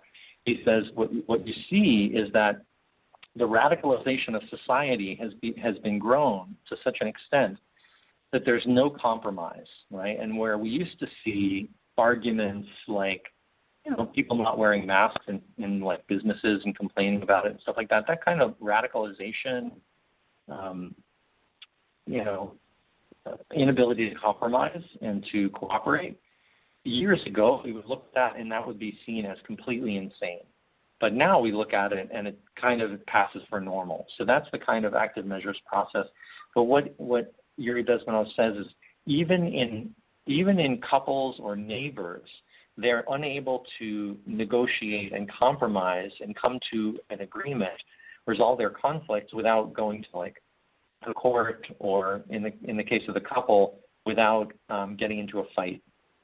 And I think that's kind of what we see in terms of going home for Thanksgiving and then not being able to speak with people who disagree with us on politics. So that's actually a psychological warfare thing that seems to have been really, really effective. So false heroes and role models, it seems like, to me, like the Kardashians, Jerry Springer show years ago, reality TV, all kinds of things that basically degrade the culture over a long period of time. Also, what Paul Weyrich's manifesto and what Yuri Bezmenov also share is the manipulation of the public through the use of the media. So movies are seen as something that you can manipulate people a lot easier in their emotions, their identity, and their perspectives, rather than kind of dealing with a rational mind by using the motion picture. And so what Yuri Bezmenov said to do, and this is ideological subversion, right? So if you have a culture, if you have a community that is all aligned and they all respect the military as trusted heroes, you want half of the country to think that the military are corrupt, warmongering maniacs and irresponsible and a danger to human well-being. Same thing with the police. Same thing with the legal system. Same thing with all the institutions of the government. And so what you do is you create movies where police are always abusing their power, or where like a drug addict, criminal is the hero, right? And one example that I can use is the movie The Joker, right, which came out. The Joker is like a very sociopathic character, and yet he's the protagonist in a movie that is classic active measures. And what does he do? He actually promotes, I haven't seen the movie, but my understanding from the clips that I've seen, he promotes public disorder and recklessness and rioting. So this is a way to, according to Yuri Bezmenov, I'm not making this up, I'm just seeing the pattern in a specific movie, and I see it in other movies as well, where there's not cohesion, there's just kind of moral relativism, where the criminal, criminal's a great guy, he just is there because society, was against him. It's, and the policeman is like the worst person. Anyway, that kind of thing is pretty common. So if you want to destroy law and order, what you want to do is kind of focus on a legalistic quality of law and order, and basically get people to mistrust justice, not have a moral, sane, working, functioning legal system. So, for example, with private prisons, a lot of people are unhappy that private prisons probably don't create justice. And, a strong argument could be made for that. But if people believe that, that is the active measures outcome that active measures agents want, because they want people to distrust the police, distrust the courts, distrust the military, and the prison system.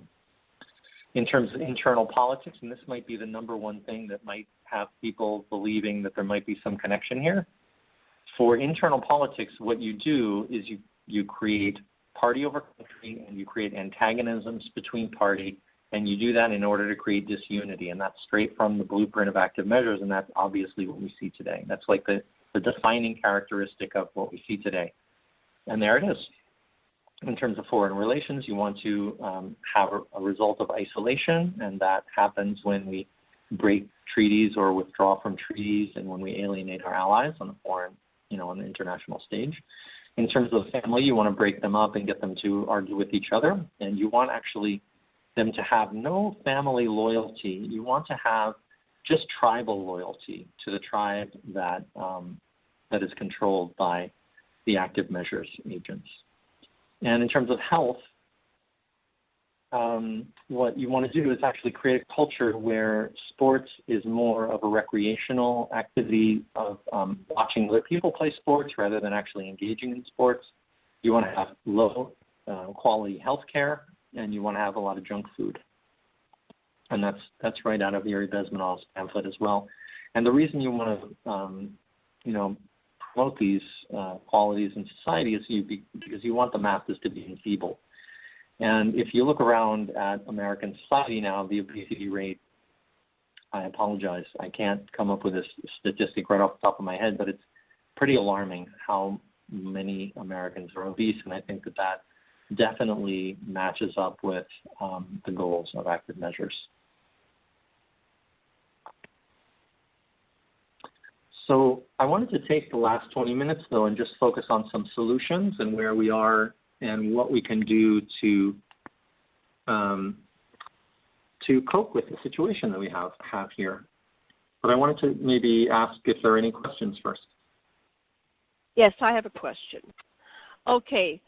It seems that the police activities have shifted over the years, and I wasn't paying attention. So I don't know when they started with this stuff where they could lean on people's necks. But when I saw the George Floyd incident, I thought that was somehow staged. I know someone died, but they can do whatever they want to, because that up-leveled the action into, that mobilized us into action. Up until that point, we were all staying at home and kind of, this isn't so bad, yeah. But that got everybody out into the streets, and now we have this pandemic, we've had the pandemic, but we have the situation where they're saying they don't think they're ever going to get it under control. This might be the new normal. So there was the crisis going into the crisis. The new normal is COVID will probably be with us for the rest of our lives, unless we have some kind of extraterrestrial intervention and a miracle that's outside humanity's capabilities. It looks like that's with us because we didn't get it under control, and now it's so widespread, we're just going to keep reinfecting and reinfecting until the end of time. But that seemed to go back to George Floyd. So that incident seemed to be staged somehow. Let's pick this guy to kill, and that'll get everybody upset and back to a race war. What do you think about that? Yeah, so that is a very worthwhile topic of conversation. And the reason I think it is worthy of consideration is because of the Steve Bannon quote again, where he said, "Darkness is good. Dick Cheney, Darth Vader, Satan, that's power." And so if you want to stimulate people's belief in other people being evil, and you want to escalate power struggle, and what the George Floyd death and murder did is to actually escalate power struggle from political, for the most part, into physical power struggle in the streets. So that's a massive jump of drama and tension and unrest. And so that does match the idea that was staged does very closely match the tactic of active measures that we would expect to see, because it wouldn't have had the same effect if it wasn't videotaped. It wouldn't have had the same effect if it wasn't videotaped from start to finish, and it wouldn't have had the same effect if there was some kind of something that George Floyd was doing that kind of merited that kind of force being used, deadly, lethal force being used. And obviously, it's not a technique that police use. That's not according to what police are trained to do. That's a completely outrageous, extraordinary way to treat a human being who's in your custody for obvious reasons. So I think I don't want to draw any conclusions because obviously I don't know anything about what was going on inside people's heads. But I look at that and I look at active measures techniques and I just say, wow, that matches up 100% is how it occurs to me. Yeah. Anyway, and then one final thing is I was on a show last night and there was a guy who called in and he's saying that if you wear a mask, you're a Satanist. So trying to anchor the religious war into whether you wear a mask or not. And I guess I'm wearing a mask to go to work. I'm a Satanist. Interesting. Right. Yeah. Anybody else? So questions that's before we get into the wrap-up? We only have, can we hear solutions? Go for it. Yeah. So the problem that we have is that the public can never get answers. We can never come to consensus on any topic, no matter how much time goes by and no matter how many people are upset and no matter how upset they are. So we have a media model and a news model, like an information landscape, where we actually can't have productive conversations. We can't come to consensus around whether 9/11 was an inside job or whether we were lied into the Iraq War, or even whether JFK was killed by the CIA or by Lee Harvey Oswald. And that was like 60 years ago, right, going on 60 years ago. So that's the conspicuous missing element that we think is normal, right, but it's not actually helping us at all. And like I was saying, I think I mentioned on this before, like when the people are united, we can actually understand what our problems are and then address those problems with solutions that we apply. But when we can't come to consensus about what our problems are, we can never actually move into the action phase of problem solving where we apply solutions and resolve our problems. So what we have now is a media model that just cycles us through the consensus building phase of problem solving indefinitely, forever, on any issue that that some moneyed interest doesn't ever want to have consensus about, like climate change. So climate change has been a conversation for a couple decades now. And it hasn't, it doesn't matter how many people are upset about it or how upset they are. We can't actually have conversations among ourselves. We have to rely on the New York Times. We have to rely on Fox News to cooperate. And apparently they're not cooperating. So that is what we need, is we need an online place where we can come together, where we can fund the conversations ourselves, and we can hire the people who we think are representing our views, and we can engage them in meaningful, productive conversation in a way that we can all see with neutrality and focus. We can have productive conversations, and that's what my platform is all about. So that's one thing that we can do, actually, that I feel is very, very productive. Another thing that we can do is learn how to disengage from power struggles. And to do that, we can learn negotiation skills. And these are just conversational skills. These are things we could use every day to make our lives better and make the lives of the people in our lives better. Negotiation skills, conflict resolution skills, rapport building skills, just honesty and empathy, where we can then kind of transform our own individual lives actually by quite a bit by learning these skills, is what I've learned in my own life. But if we can invest in society so that people are empowered to invest in their own relationships, that really will give us an inoculation against active measures ever being used against us in the future, because the communication patterns of narcissists kind of pass for normal now because people don't realize that very specific techniques are being used over and over and over again. But if people knew to notice what these techniques are, to notice DARVO when it happens, deny, attack, and reverse victim and oppressor, it wouldn't work on them anymore. It's like if you know propaganda techniques, when someone tries to use a propaganda technique against you, you notice the propaganda technique and your mind doesn't immediately fall for it. It actually kind of resents the person who's trying to trick you. And what I would like is for people to understand active measures techniques and communication skills so that when someone is trying to blame another group and demonize another group, people immediately notice the dynamic of what's going on. And instead of actually hating and fearing and resenting the other group, they immediately resent the person who's trying to trick them. And I think that that's just a matter of investing in people's ability to communicate effectively with each other. Yeah. Okay. Anything else?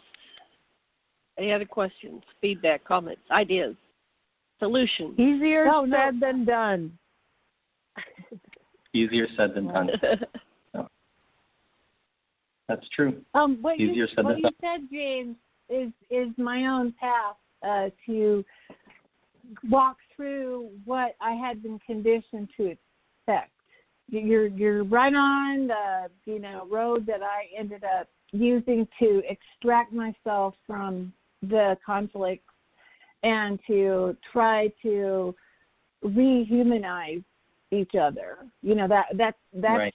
A missing piece because you realize people are talking past each other and they're not seeing the humanity of each other. And one of the terms I came up with is compartmentalization is what we're talking about, and it's come apart or come with me. Mental ally, I say shun the others, and the reversal is integration, where you enter grace and you enter gratitude. And the grace part is we're all capable of being wrong on these things, and the gratitude is appreciate each other's humanity. And it's not easy; it's very difficult, but it is a mental and spiritual discipline. We simply aren't going to be able to break out of these patterns if we don't understand. Yes, exactly what I think as well. I agree 100%. Thank you. Again, it's not about religion, it's about spirituality, and it's human and nature-based spirituality. Anyway, I'm done. Go ahead. Yeah. We are spiritual beings, so our spirituality is essential to us. Right. United we stand, divided we fall. So if we unite in common. So how do we find common interests? What is a doable step that I can do, we can do as individuals? So we have to operationalize and put this into effect in our own lives. So one of the things that I'm doing is reaching out to my brothers to see if we can mend the wound that started with the Trump divisiveness about Hillary and Obama and all this stuff that's been going on for years and years and years now. But I only get so far. I lack the skill set to bridge that gap. So then I go to the next person. Where can I bridge this gap? So last night I stretched I stretched it myself, and I said, I'm going to go on this panel. So I did it. I was on for like 2 or 3 hours, and it was all trumpets, and I had to bite my tongue. But I said, I'm going to listen to what they're saying to try to find some common ground and to have empathy and compassion. So how can you operationalize it? Let's get that from each one of us. How can you commit to operationalizing this strategy of bringing us into unity consciousness? So let's go to Debra. Is there some way you can operationalize this strategy? I haven't figured it out yet, because when I'm dealing with people that, we call trumpets, they're not dealing with the truth. Like, you listen to them talk, and it's almost as if they're on another planet. And it's like, how do you find the middle ground when they're not even dealing with the facts? They're dealing with a reality that does not exist. So how do you find that shared reality? Good question. I mean, I'm at a loss. That's why I can't operationalize it, because I'm at a loss.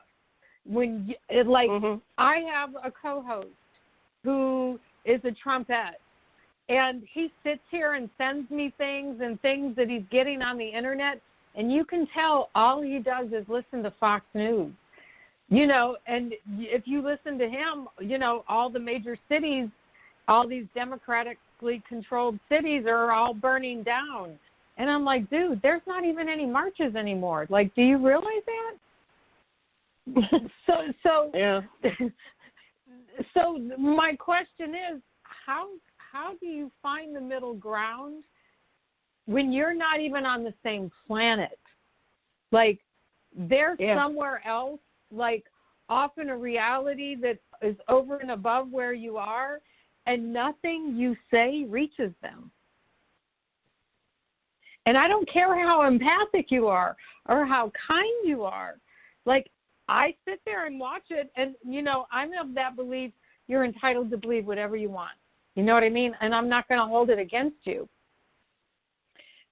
But, you know, I had to stop my co-host from pushing propaganda and lies on our show. And it created issues between us. And I would not let him push anything he could not support with true fact. That's a problem that a lot of us have, that we are presented with things that don't seem to be supported by the evidence, and that happens on a daily basis. And it's very, very hard to find common ground when someone's completely sure that they're right, and we don't have a place to go to actually look at the evidence to kind of support us in having a productive conversation. So one person gives their anecdotal evidence, the other person gives their anecdotal evidence, and the conversation usually doesn't create a shared reality in the end. It might create further polarization. Yeah. It doesn't. So we do need a place to go where we have both sides represented. Right. And that's a big conversation I'd like to have another time. But that is something that we need. I got some ideas. Go ahead. Yeah, I was going to say over to you. Go ahead. I got my virtual hand up. You got it up. I kind of default to the humanity, the shared humanity. And something that should be noted is kind of, if you can back away from the this or that polarity situation, you know, a lot of what is going on is abstraction. Okay, it's just bluster, but back and forth. But ideas have consequences. So, an interesting phenomenon I've been watching is the defections and the people leaving the extreme evangelical point of view. And there's a result. So the result of extreme, since we've been kind of mostly talking about right wing, has been that these are people that are also promote cruelty to vulnerable people, ignore their real needs, and that has, you know, definite consequences. And it's listening to these people do their bluster, and then you get caught up in it, and then you realize that their agenda is very different, you know, from what they're saying, and then seeing the results of it in abuse and neglect and, you know, very negative, very palpable, you know, kinds of things. So sometimes you're talking to someone who might be kind of mouthing the words, but no one's ever really listened to them as a person. Is this working for you, you know? And either way, as far as that goes, to kind of pull back, I use hierarchy theory. Both of them are hierarchies. And hierarchies are notoriously, any way you slice it, not very good to their followers and, you know, vulnerable people. So, you know, I think, so for instance, what do we do with the poor? Well, yeah, that issue is being talked about, but not by the poor. You're not asking them. They've been so demoralized. They've been so marginalized. They don't even have a voice in the conversation about all of the issues that they're dealing with, whether it's a right-wing thing or a left-wing thing. They're still being talked over the top, you know, like sort of kids watching their parents get a divorce and fight. You know, it's sort of the same dynamic. And so it's important to start to be, you know, if you can, if somebody's locked into a certain way, I don't know what you can do, but there's a lot of people who are very quietly not exactly locked into a way. They've sort of defected from one side to the other and really don't see themselves connected to the other side either. They're kind of in limbo, you know. And that's a growing group of people, I think, because they're finding out that it's not working for them. And then look at solutions that are integrated, you know. I know y'all, I haven't mentioned it every show, but I saw the basic income, and one of the monikers of that is it's not left, it's not right, it's forward. Because as any way you slice it, functional ability to pay for stuff is being reduced and reduced and reduced, with now the left and the right in lockdown, and not really hearing what people are going through. And we're dealing with very, very serious, palpable, results of things like mass eviction. So I think the right and the left have been so abstract that they forgot people and the rest of us and the kids, So I think that's something to pay attention to, is who is left out of the conversation, and to listen and to start, hearing what's going on, and get out of this left, right, either or. Once you're in either or, left, right, whatever, red, blue, you're already in a fallacy.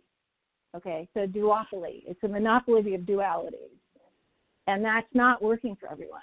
Very palpably, very much in your home, very much your life, So that's something to think about. That's on my mind. I just, sorry to interrupt you. We're at the end of our show, so we have to wrap it up. We will continue this conversation in a future show. I'll negotiate that with our co-hosts and our guests about what date.